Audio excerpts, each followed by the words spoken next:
श्री सत्यनारायण भगवान की व्रत कथा के लिए पूर्णिमा व संक्रांति के दिन स्नान आदि से निवृत्त होकर पूजा गृह में आसन पर बैठकर श्री गणेश, गौरी, वरुण, विष्णु आदि समस्त देवताओं का स्मरण कर पूजन करें और यह संकल्प करें कि मैं सदैव श्री सत्यनारायण की आराधना तथा कथा श्रवण करूँगा। हाथों में पुष्प लेकर सत्यनारायण का ध्यान करें तथा पुष्प, धूप, नैवेद्य तथा यज्ञोपवीत अर्पित कर प्रार्थना करें। हे भगवान, मैंने जल, पुष्प आदि समस्त सामग्री श्रद्धा व विश्वास पूर्वक आपके चरणों में अर्पित की है, इसे स्वीकार करें।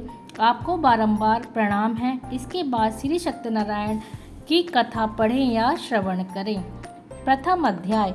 एक बार नैमिषारण्य में एकत्र आर्यव्रत के 88,000 महर्षियों ने मुनि श्रेष्ठ श्री सूत जी से पूछा, हे मुनि श्रेष्ठ, कलयुग में मनुष्य वेद विधान और धर्म विरुद्ध आचरण करते हुए पापों के बोझ तले दबता जा रहा है। अतः हे मुनि श्रेष्ठ, मनुष्य के कल्याण हेतु ऐसा कोई उपाय बताएं जिससे मनुष्य को पुण्य लाभ हो। तब श्री सूत जी ने कहा, हे ऋषियों, आपने विश्व कल्याण के लिए अच्छा प्रश्न किया है। अब मैं उस मंगलकारी व्रत का वर्णन करूंगा जिसके संबंध में एक बार ब्रह्मर्षि नारद जी ने भगवान लक्ष्मी नारायण से पूछा था और उन्होंने नारद जी से जो कथा कही थी, आप उसे सुने। ब्रह्मर्षि नारद जी मानव कल्याण की इच्छा से विभिन्न लोकों का भ्रमण करते हुए पृथ्वी लोक में पहुँचे। वहाँ अपने अपने कर्मों के अनुसार लोगों को दुखों से पीड़ित देखकर वे बहुत व्यथित हुए और मन में विचार करने लगे कि इन प्राणियों के दुख का निवारण कैसे होगा। जब वह कोई उपाय न सोच सके तो विष्णु भगवान के सामने उपस्थित हुए। वहाँ नारद जी ने श्वेत वर्ण और 4 भुजाओं वाले शंख, चक्र, गदा और पद्म से सुसज्जित देवों के ईश विष्णु भगवान की स्तुति करते हुए कहा, हे नारायण, आप सर्वशक्तिमान व सृष्टि के पालन करता हैं। आपका कोई आदि, मध्य और अंत नहीं है। आप सृष्टि के कण कण में विद्यमान हो और अपने भक्तों की मंगल कामनाएं पूरी करने वाले हैं। मैं आपको नमस्कार करता हूँ। नारद जी की इस प्रकार की स्तुति सुनकर विष्णु भगवान मुस्कुराते हुए बोले, हे मुनिवर, निसंकोच होकर अपने आने का कारण बताइए। तब नारद जी ने कहा, पृथ्वी लोक के प्राणी अपने अपने कर्मों के अनुसार विभिन्न योनियों में रहते हुए दुखों से पीड़ित हैं। मुझ पर कृपा करते हुए कोई ऐसा उपाय बताइए जिससे उनका दुख नष्ट हो सके। तब विष्णु भगवान ने कहा, हे नारद, अब मैं ऐसे व्रत का वर्णन करने जा रहा हूँ जिसे करने से विश्व के सभी स्त्री पुरुषों को पापों से मुक्ति मिलेगी। निर्धनता नष्ट होने से मनुष्य आनंद पूर्वक जीवन यापन करेगा। श्री सत्यनारायण भगवान के इस व्रत को करने से उसकी सभी मनोकामनाएं पूरी होंगी। नारद जी ने जब व्रत हेतु विधि विधान की जानकारी चाही तो श्री नारायण बोले, मनसा वाचा कर्मणा से शुद्ध होकर मनुष्य भक्ति एवं श्रद्धा भाव से किसी भी दिन यह व्रत कर सकता है। नैवेद्य आदि भक्ति भाव से अर्पित कर ब्राह्मणों को भोजन कराए व दक्षिणा दे। इस प्रकार श्री सत्यनारायण की आराधना करने से सभी कष्टों से मुक्ति पाकर वह धन संपन्न से सुखी होकर आनंद पूर्वक जीवन व्यतीत करता है। द्वितीय अध्याय।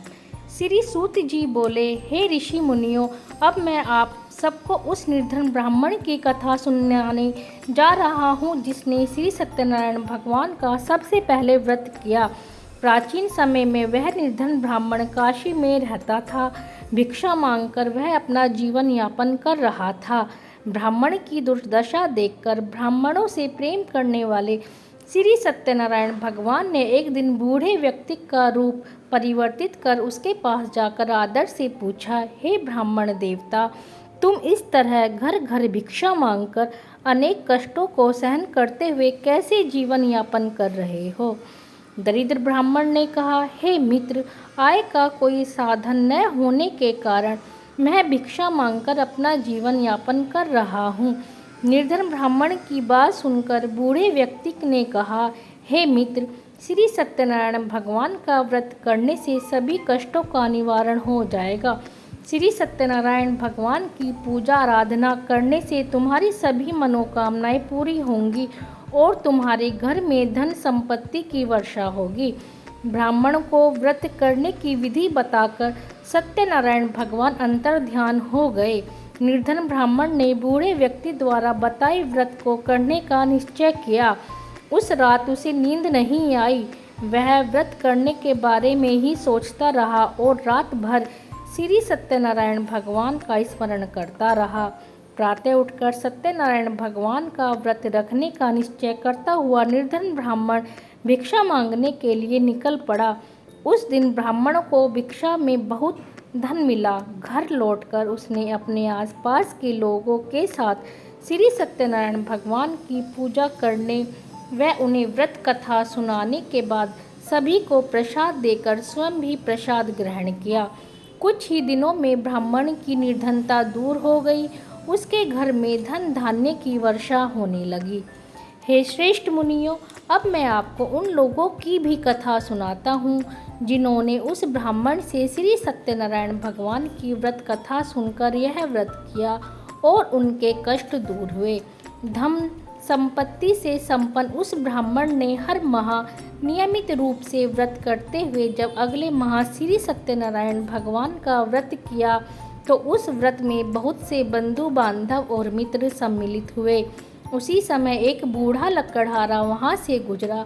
उसे बड़ी प्यास लग रही थी, अतः जल पीने की इच्छा से बूढ़े लकड़हारे ने लकड़ियों के गट्ठर को जमीन पर रखा और घर के आंगन में पहुंचकर उस ब्राह्मण से पूछा, हे ब्राह्मण देवता, आप यह किसका पूजन कर रहे हैं? इस व्रत के करने से क्या लाभ होता है? कृपया करके मुझे सब बताएं। बूढ़े लकड़हारे की बातें सुनकर उस ब्राह्मण ने कहा, मैं अपने बंधु बांधवों और परिचितों के साथ श्री सत्यनारायण भगवान की पूजा कर रहा हूँ। इस व्रत को करने से श्री सत्यनारायण भगवान की अनुकंपा से निर्धनता नष्ट होती है और संसार के दुखों से मुक्ति मिलती है। ब्राह्मण से इस व्रत का वर्णन सुनकर बूढ़ा लकड़हारा बहुत प्रसन्न हुआ और मन ही मन सत्यनारायण भगवान का व्रत करने का निश्चय किया।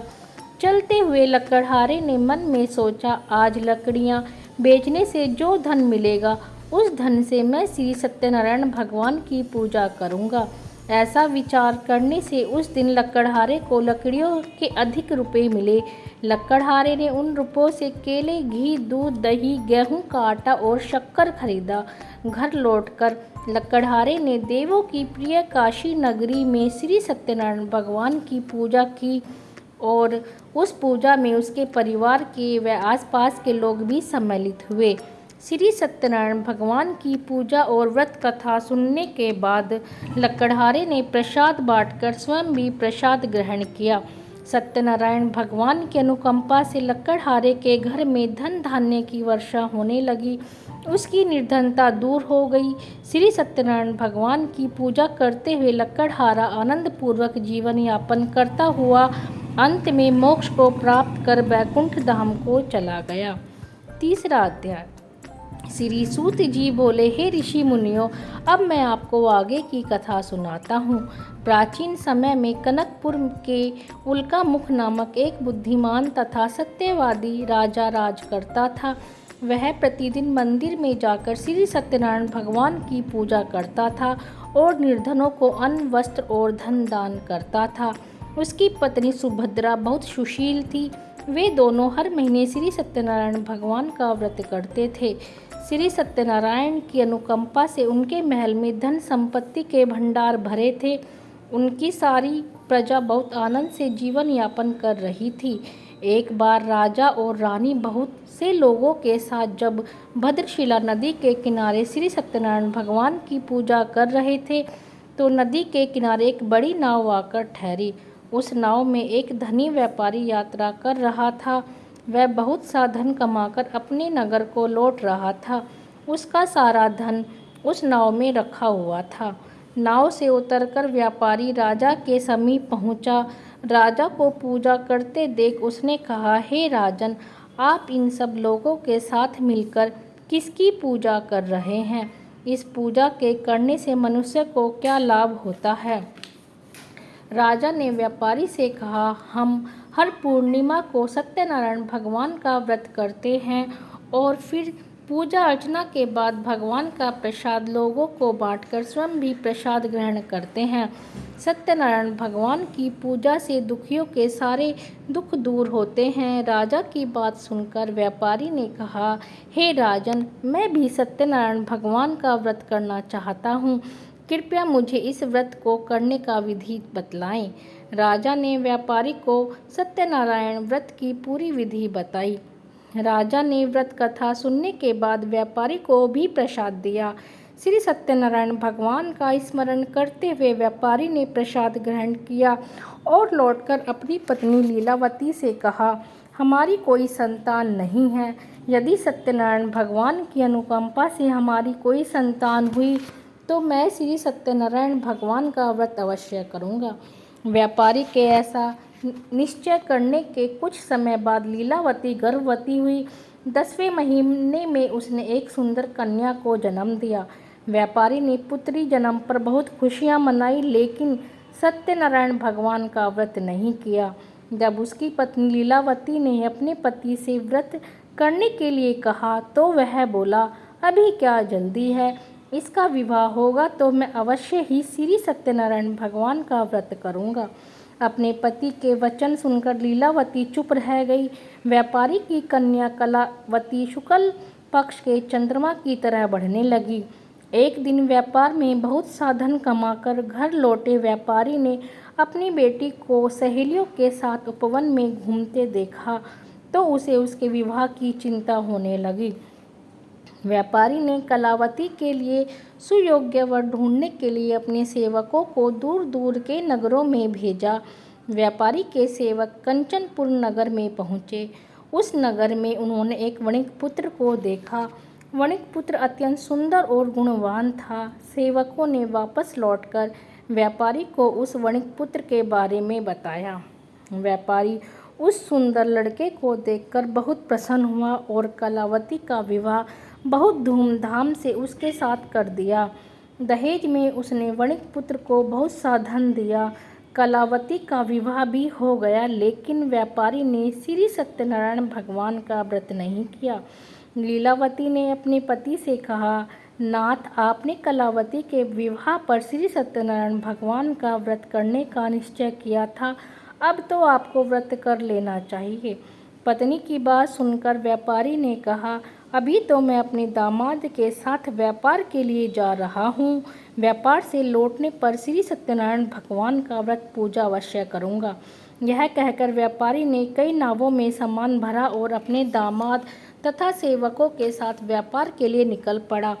उस व्यापारी द्वारा बार बार व्रत करने का निश्चय करने और फिर व्रत न करने से सत्यनारायण भगवान क्रोधित हो गए और व्यापारी को दंड देने का निश्चय किया। व्यापारी अपने दामाद के साथ रतनसारपुर में पहुंचकर व्यापार करने लगा। एक दिन कुछ चोर महल में चोरी करके भाग रहे थे। सैनिक उनका पीछा कर रहे थे।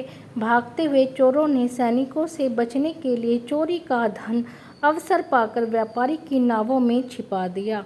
चोरों का पीछा करते हुए सैनिक व्यापारी के पास पहुँचे। उन्होंने व्यापारी की नावों की तलाशी ली तो उन्हें राजा का चोरी किया गया धन मिल गया। तब सैनिक व्यापारी और उसके दामाद को बंदी बनाकर राजा के पास ले गए। राजा ने उन दोनों को बंदी गृह में डाल दिया और उनका सारा धन ले लिया। श्री सत्यनारायण भगवान के प्रकोप से उधर लीलावती पर मुसीबतों का पहाड़ टूट पड़ा। उसके घर में चोरी हो गई और चोर सारा धन चुरा कर ले गए। घर में खाने के लिए अन्न भी नहीं बचा। भूख प्यास से व्याकुल होकर व्यापारी की बेटी कलावती एक ब्राह्मण के घर गई। उस ब्राह्मण के घर में श्री सत्यनारायण भगवान की व्रत कथा हो रही थी। उसने भी वहां बैठकर व्रत कथा सुनी और प्रसाद लिया। घर लौटकर कलावती ने अपनी माँ लीलावती को सारी बात बताई। कलावती से श्री सत्यनारायण भगवान की व्रत कथा की बात सुनकर लीलावती ने भी व्रत करने का निश्चय किया। अगले दिन लीलावती ने अपने परिवार और आसपास के लोगों के साथ श्री सत्यनारायण भगवान की पूजा की और पूजा के बाद सबको प्रसाद बांटकर स्वयं भी प्रसाद ग्रहण किया। लीलावती ने अपने पति और दामाद के घर लौट आने की मनोकामना से श्री सत्यनारायण भगवान का व्रत किया था।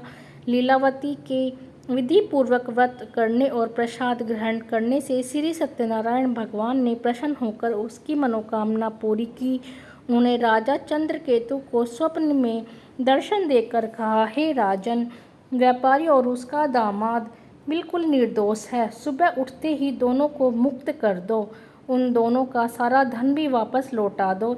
यदि तुमने ऐसा नहीं किया तो मैं तुम्हारा सारा वैभव नष्ट कर दूंगा। इतना कहकर श्री सत्यनारायण भगवान अंतर ध्यान हो गए। प्रातः होते ही राजा चंद्रकेतु ने अपने मंत्री और राज ज्योतिषी को रात के स्वप्न की बात बताई तो सबने व्यापारी और उसके दामाद को छोड़ देने के लिए कहा। राजा चंद्रकेतु ने तुरंत उस व्यापारी और उसके दामाद को छोड़ दिया, उनका सारा धन भी वापस कर दिया। इस प्रकार श्री सत्यनारायण भगवान की अनुकंपा से व्यापारी और उसका दामाद दोनों खुशी खुशी अपने नगर की ओर चल दिए। बोलो सत्यनारायण भगवान की जय। चौथा अध्याय। श्री सूत जी बोले, उस व्यापारी ने अपने दामाद के साथ शुभ मुहूर्त में नावों द्वारा रतनसारपुर से प्रस्थान किया। लंबी यात्रा करने के बाद व्यापारी ने एक नगर के किनारे नाव को रोककर भोजन किया और फिर दोनों विश्राम करने लगे। तभी श्री सत्यनारायण भगवान साधु के रूप में व्यापारी के पास पहुँचे और पूछा, हे वणिक, तेरी नाव में क्या लगा हुआ है? व्यापारी ने सोचा, दंडी साधु अवश्य ही कुछ मांगने की इच्छा से सामान के बारे में पूछ रहा है। यह सोचकर व्यापारी ने झूठ बोला, हे दंडी, मेरी नाव में तो बेल और पत्ते भरे हुए हैं। व्यापारी के झूठे वचन सुनकर सत्यनारायण भगवान ने क्रोधित होते हुए कहा, हे वैश्य, जो तुमने कहा है वही सत्य होगा। इतना कहकर सत्यनारायण भगवान कुछ दूर जाकर अंतर ध्यान हो गए। उधर व्यापारी दंडी साधु को वहां से खाली हाथ लौटाकर बहुत प्रसन्न हुआ, लेकिन जब व्यापारी ने अपनी नाव में बेल और पत्ते भरे हुए देखे तो वह विलाप करने लगा और अपने झूठ बोलने पर प्रायश्चित करने लगा। रोते रोते व्यापारी मूर्छित हो गया। कुछ देर बाद जब उसकी मूर्छा नष्ट हुई तो उसके दामाद ने कहा, आप दुखी मत होइए, यह सब उन दंडी साधु के शाप के कारण हुआ है। अब वही दंडी हमें इस विपत्ति से छुटकारा दिला सकते हैं। दामाद के वचन सुनकर व्यापारी दंडी साधु की तलाश में चल दिया। कुछ देर ढूंढने पर उसे एक वृक्ष के नीचे दंडी साधु के रूप में सत्यनारायण भगवान मिल गए। व्यापारी ने दंडी साधु के चरणों में गिरकर क्षमा मांगी। दंडी स्वरूप सत्यनारायण भगवान बोले, हे वणिक पुत्र, तेरे झूठ बोलने के कारण ही मैंने तुझे दंड दिया है। तूने बार बार मेरी पूजा करने के लिए कहा, लेकिन कभी पूजा की नहीं। व्यापारी ने तब हाथ जोड़कर कहा, हे भगवान, आप तो दीन दुखियों के कष्ट दूर करने वाले हैं, मेरी इस गलती को भी क्षमा करें। आपके रूप को तो ब्रह्मा भी नहीं जान पाते, फिर भला मैं अज्ञानी कैसे आपकी लीला को समझ पाता। अब मैं जीवन में कभी झूठ नहीं बोलूँगा, सदैव श्री सत्यनारायण भगवान का व्रत और पूजा किया करूँगा। आप मुझ पर अनुकंपा करें। व्यापारी की क्षमा याचना सुनकर दंडी साधु ने उन्हें क्षमा कर दिया। उसी समय व्यापारी की नावों में भरे हुए बेल और पत्ते धन धान्य में परिवर्तित हो गए। व्यापारी ने अपने सेवकों के साथ श्री सत्यनारायण भगवान का व्रत करके उनकी पूजा की। सबको प्रसाद वितरित करके स्वयं भी प्रसाद ग्रहण करके व्यापारी अपने नगर की ओर चल पड़ा। अपने नगर में पहुंचकर व्यापारी ने एक सेवक को अपने घर भेजा। सेवक ने लीलावती को सूचित किया। उस समय लीलावती और कलावती दोनों सत्यनारायण भगवान की पूजा कर रही थीं। पति और दामाद के लौट आने का समाचार सुनकर लीलावती ने पूजा पूरी करके प्रसाद ग्रहण करने के बाद कलावती से कहा, बेटी, मैं नदी किनारे जा रही हूँ, तू भी प्रसाद ग्रहण कर शीघ्र ही आ जा। कहकर लीलावती नदी की ओर चल पड़ी, परंतु कलावती पति से मिलने की खुशी में प्रसाद ग्रहण किए बिना ही घर से निकलकर नदी किनारे जा पहुंची। उसके प्रसाद ग्रहण न करने के कारण सत्यनारायण भगवान क्रोधित हो गए। उन्होंने व्यापारी की नावों को नदी में डुबो दिया। अपने पति को वहां न देख कलावती ने रोना शुरू कर दिया। तब व्यापारी ने कहा, हे पुत्री, अवश्य ही तुझसे कोई भूल हुई है, इसलिए श्री सत्यनारायण भगवान ने तुझे दंड दिया है। तब व्यापारी ने सत्यनारायण भगवान से प्रार्थना की, हे भगवान, मेरे परिवार के किसी स्त्री पुरुष से कोई भूल हुई हो तो उसे अवश्य क्षमा कर देना। तभी आकाशवाणी हुई, हे वणिक पुत्र, तेरी कन्या मेरा प्रसाद ग्रहण किए बिना ही चली आई है। यदि अब घर पहुंचकर तेरी कन्या प्रसाद ग्रहण कर वापस आए तो उसे पति के दर्शन होंगे। कलावती ने वैसा ही किया। उसके प्रसाद ग्रहण करके वापस लौटने पर नावें जल के ऊपर आ गई। दामाद भी सुरक्षित नदी से निकल आया। घर लौटकर व्यापारी ने अपने परिवार के साथ मिलकर विधि अनुसार श्री सत्यनारायण भगवान की पूजा की। उसकी सभी इच्छाएं पूरी हुई। बोलो सत्यनारायण भगवान की जय। 5वां अध्याय। श्री सूत जी बोले, हे ऋषि मुनियों, मैं और भी कथा सुनाता हूँ। कौशलपुर में एक राजा था, तुंगध्वज। प्रजा उसकी छत्र छाया में आनंद पूर्वक रह रही थी। राजा तुंगध्वज अपनी प्रजा के सुख दुख का बहुत ध्यान रखता था, लेकिन एक बार उसने सत्यनारायण भगवान का प्रसाद ग्रहण नहीं किया। तब सभी को चिंताओं से मुक्त करके धन संपत्ति से भंडार भरकर प्राणियों को जीवन के सभी सुख देने वाले श्री सत्यनारायण भगवान ने राजा को प्रसाद ग्रहण न करने का दंड दिया। एक दिन राजा तुंगध्वज जंगल में हिंसक पशुओं का शिकार करने निकला था। शिकार का पीछा करते हुए वह अपने सेवकों से अलग हो गया और देर तक हिंसक जानवरों का शिकार किया। अतः कुछ देर विश्राम करने के लिए वह एक वृक्ष के नीचे बैठ गया। समीप ही कुछ चरवाहे श्री सत्यनारायण भगवान की पूजा कर रहे थे। राजा ने उनके पास से गुजरते हुए सत्यनारायण भगवान को नमस्कार नहीं किया।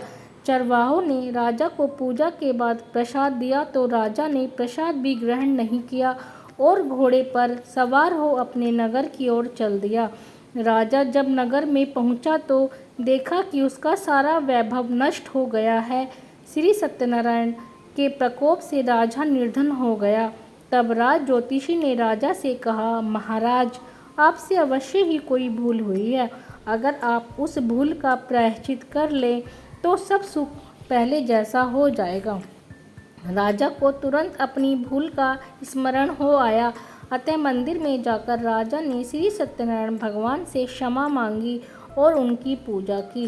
पूजा के बाद प्रसाद ग्रहण करने से श्री सत्यनारायण भगवान की अनुकंपा से चमत्कार हुआ। राजा का खोया वैभव पुनः लौट आया। श्री सत्यनारायण भगवान की अनुकंपा से जीवन के सभी सुखों का भोग करते हुए अंत में राजा मोक्ष को प्राप्त हुआ। श्री सत्यनारायण भगवान के व्रत पूजा को जो भी मनुष्य करता है उसके सभी दुख चिंताएं नष्ट होती हैं। सभी मनोकामनाओं को प्राप्त कर मनुष्य मोक्ष को प्राप्त कर सीधे वैकुंठ धाम को जाता है। श्री सूत जी ने कुछ पल रुककर कहा, हे श्रेष्ठ मुनियों, श्री सत्यनारायण भगवान के व्रत को पूर्व जन्म में जिन लोगों ने किया उन्हें दूसरे जन्म में भी सभी तरह के सुख प्राप्त हुए। वृद्ध शतानंद ब्राह्मण ने पूर्व जन्म में सत्यनारायण का विधि व्रत किया तो दूसरे जन्म में सुदामा के रूप में भगवान की पूजा करते हुए अंत में मोक्ष को प्राप्त कर वैकुंठ धाम को चला गया। उल्का मुख राजा अगले जन्म में राजा दशरथ के रूप में मोक्ष को प्राप्त करके वैकुंठ को गए। व्यापारी ने मोर ध्वज के रूप में जन्म लिया और अपने पुत्रों को आरे से चीरकर भगवान की अनुकंपा से वैकुंठ को प्राप्त किया। राजा तुंगध्वज अगले जन्म में मन्नु के रूप में जन्म लेकर सद्कर्म करते हुए मोक्ष को प्राप्त कर वैकुंठ धाम को चले गए। हे ऋषि मुनियों, श्री सत्यनारायण भगवान का व्रत और पूजा मनुष्य को सभी चिंताओं से मुक्त करके अंत में मुक्ति पाकर मोक्ष प्रदान करता है। बोलो सत्यनारायण भगवान की जय। अगर आपको मेरे द्वारा सुनाई गई यह कथा अच्छी लगे तो कृपा करके मेरे चैनल को सब्सक्राइब, लाइक और कमेंट ज़रूर करें। नमस्कार।